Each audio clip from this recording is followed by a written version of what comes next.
Գործադիր մարմնի անդամների մասնակցությամբ խորհրդակցությանը վարչապետը անդրադարձել է ընտրությունների արդյունքները կեղծելու եւ կեղծիքների մեխանիզմներ օգտագործելու դեպքերին, ընդգծել իրավապահ կառույցների աշխատանքը, ընտրակաշառքների եւ ընտրողների ազատ կամ արտահայտման վրա ապօրինի գործադրվող ճնշումների դեմ պայքարի հարցում, նշելով, որ սա ցույց է տալիս Հայաստանում ինստիտուցիոնալ բարեփոխումների արդյունավետությունը։ Ուզում եմ մտահոգությունս հայտնել հետեւյալի հետ կապված, որ Հայաստանում ընդհանրապես կան հանցագործությունների տեսակներ, որոնց նկատմամբ ինչ-որ տենց հանդուրժողականության չհամաձայնեցված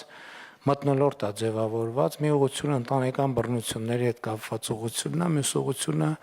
ընտրակաշառքների հետ կապված ուղղությունն է, որովհետև ընտրություններն անցնում են, արդեն ասում ենք դե լավ, դե անցավ ընտրությունները, հետեւաբար ընտրակաշառք տվողները եւ ստացողները կարող են գնալ իրենց գործերին։ Ես կարծում եմ, որ այս պրակտիկան պետք է արմատապես փոխվի։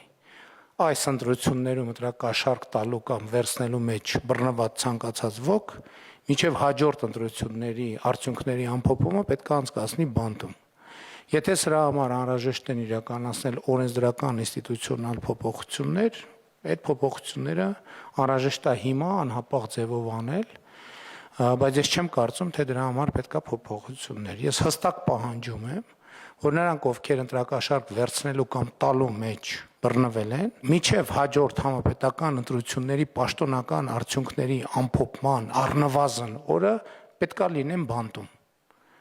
Սա երկրի անվտանգության եւ ժողովրդավարության անվտանգության հարց է եւ պետք չի հետո խղճահարության տեսարաններ սարքել։ Խղճահարության տեսարանները վաղուց սարքված են եւ եթե մենք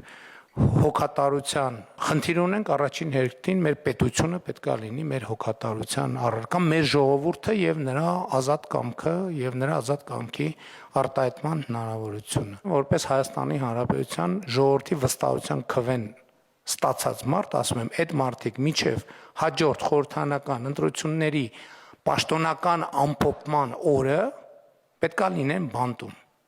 Ինչ սոցիալական խավեր լինեն, ինչ պաշտոններ լինեն, ինչ չափի հարստություն էլ ունենան։ Այդ թատրոններից արդեն հոգնել ենք, այդ Սանտա Բարբարա սերիալ հիշեցնող դատավարություններին ի վերջո պետք է վերջ տրվի։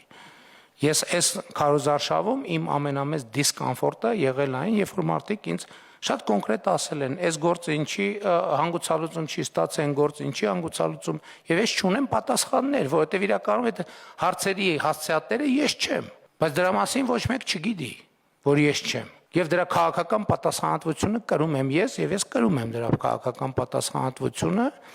եւ հստակ դնում եմ հարցը, որ այդ խնդիրները պետք է լուծվեն։ Մինչև նոր խորհրդարանի եւ կառավարության ձևավորումը պետք է ակտիվ աշխատել ամփոփել արվածը եւ պլանավորել առաջիկա անելիքները։ Վարչապետը կարևորել է ճանապարհաշինության 300 դպրոց 500 մանկապարտեզ ծրագրի շարունակականության ապահովումը, ուշադրություն հրավիրելով հատկապես դպրոցների խաղահրապարակների հետ կապված երեխաներին տրված խոստումների իրականացմանն ու նաեւ Երևանի, Գյումրիի հետ կապված ծրագրերին։ Ինչ տեսա Գյումրիի թաղամասերում, ճիշտն ասած ինձ համար անսպասելի էր եւ ինչ որտեղ տենց շոկային ազդեցություն ես չի կարող պատկերացնել, որ այն երկիրը, որտեղ ես վարչապետ եմ, մասնավորապես 58 թաղամասում կարողան լինել այդպիսի վիճակում գտնվող բակեր, փողոցներ, որը խայտառակ տեսարաններ է։ Մենք պետք է գտնենք ձևերը, որ եթե անհրաժեշտ է, իհարկե ես ասել եմ, որ կարծում եմ, որ Գյումրիին պետք է մենք հնարավորինս արագ ունենանք արտահերթ ընտրություններ, բայց միջև էդ էլ թեկուզ շրջանցելով տեղական ինքնակառավարման մարմիններին, մենք պետք է այնտեղ արագ գործողություններ իրականացնենք այսօրվանից սկսած։ Տարեկան մեր 500 կիլոմետր ճանապարհների շրջանակում տարեկան 25 կիլոմետր մենք պետք է իրականացնենք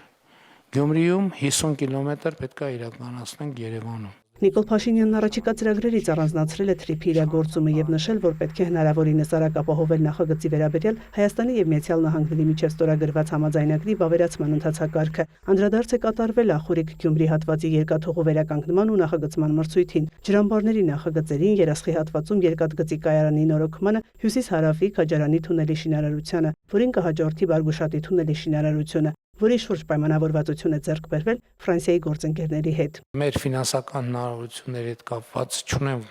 մտավախություն, որովհետև առաջիկայում ակնհայտորեն եւ անկասկած Հայաստանը մեծ ներդրումային ակտիվություն է լինելու թրիփ նախագիծը իր հետևից ինքը արդեն միլիարդանոց ծրագիր է, բայց իր հետևից բերելու է նաեւ նոր միլիարդների ներհոսք եւ մենք այստեղ պետքա ավելի վստահ լինենք եւ ընդ որում նախորդող շրջանի մեր փորձը ինչա ցույց տվել, որ կարևորը փողը չի, կարևորը բովանդակությունն է։ Երբ որ մենք գիտենք ինչ ենք անում, ինչի համար ենք անում, այսինքն որոշված է մեզ անհրաժեշտ բովանդակությունը, փողի հարցը միշտ էլ լուծելի է։ Հաջորդ ուղղությունը ըստ վարչապետի ամեն բնակավայրում առաջնահերթ 3 խնդրի վերաբերյալ որոշում ընդունելն է։ Այդ նպատակով ամռանը մարզերում կիրականացվեն թեմաներին առնչվող աշխատանքային քննարկումներ, կառավարության անդամների, մարզպետների, համայնքների վարչական ղեկավարների մասնակցությամբ։ 3 խնդիրները լուծելուց կամ առաջինը լուծելուց հետո այդ երրյակը լրանում է հետևից ու տենց մենք հերթով խնդիրները լուծելով գնում ենք, որպեսզի համակարգված լինի, այդ թվում սուբվենցիոն ծրագրերի մեխանիզմով այս տարի գրեթե բոլոր համայնքները 2026 թվականի համար ներկայացրել են այնքան սուբվենցիոն ծրագիր պլյուս-մինուս մի քիչ, ինչքան նախորդ 8 տարիների ընթացքում են իրականացրել։ Երկրի ղեկավարն անդրադարձել է նաև բիզնես միջավայրի բարելավմանը, միկրոբիզնեսի ոլորտում նախատեսվող բարեփոխումներին։ Մենք շատ մեծ արտոնյալ դաշտ ենք ստեղծում, բայց պետք է նաև մեխանիզմներ ստեղծենք, որ այդ արտոնյալ դաշտը չչարաշահվի, որովհետև մեր փորձը ցույց է տալիս, որ սովորաբար արտոնյալ դաշտերը չարաշահվում են եւ մենք մեր նպատակից շեղվում ենք իրական։ Մենք ուզում ենք օգնել, աջակցել փոքր բիզնեսին, բայց դրանից պարզվում է, որ այդտեղ տեղավորվում են եւ ուղղակի այդ արտոնությունը չարաշահում են։ Վարչապետը առաջիկա 5 տարիների առաջնահերթություններից է համարել ջրային ոլորտի կարգավորումը, ընդգծել Veolia ջրընկերության հետ աշխատանքն ու ներդրումների ուղղությունները որոշելու կարևորությունը։ Փաշինյանը անդրադարձել է նաև կոշտ-թափոնների կառավարման նոր համակարգի ներդրմանը, էներգետիկ վերափոխման թեմային։ Ներկայացված հարցերի վերաբերյալ տրվել են հանձնարարականներ, կարևորվել է առաջիկա անելիքների պլանի մշակումը եւ հստակ ժամկետների սահմանումը։ Մայա Խաչատրյան, լուրեր։